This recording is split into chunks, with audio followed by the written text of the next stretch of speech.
The myth of Dworr goes like this. Dworr walked with Pwert among the translucent realm, sharing in eternal bliss as they joyfully experienced nothingness together. It is not known to what degree of nothingness they shared, as true nothingness is paradoxical to consider Dworr and Pwert as inhabitants of.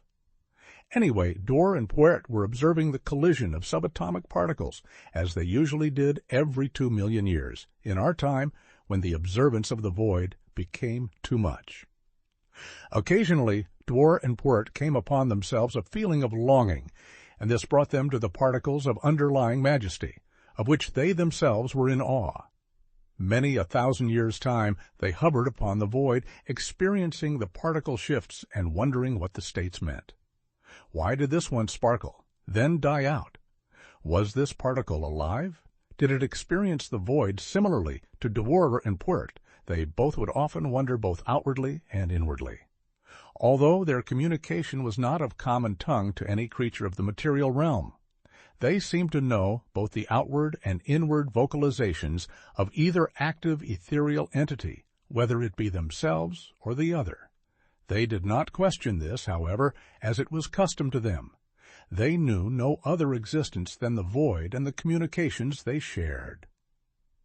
But one fateful moment in the span of 1,000,000, Dworr thought it curious to reach out and touch a lit particle upon observation, and although he didn't touch it in the material sense, he felt a different sensation, as if the void swallowed him, and suddenly he could feel his experience spread throughout the expanse of space, followed shortly by a new understanding of temporality, as if his experience became grounded in something foreign. He gained new senses, unknown to himself prior. He now understood the feeling of hot and cold. His being spread uncontrollably through the void, and Dworr began to cry out after millions of years of new experiences. Pwert was a distant memory, and Dworr became sad with his friend's absence. His cries manifested in formations of solid masses of pure energy, extruding with potentiality through pure expression. Dworr grew new limbs known to us as planets, but he grew lonelier as his experience was spread further and further amongst the great abyss of the void. He began to wonder if Pwert had ceased experience with the reach out into the void. This cosmic reaction seemed so destructive, Dworr thought for sure his old friend would be lost forever. After billions of years of agonizing expressions of pure longing, Dworr realized he was gaining new insights into the realm that had been created. His expressions found a home in various entities, but he had no idea what to make of it. All he knew is he had to keep reaching, hoping to one day be able to experience the void with his friend again. So that became Dworr's mission. He was to find Pwert, no matter how many acts of pure expression he had to undergo, no matter the amount of suffering he might endure.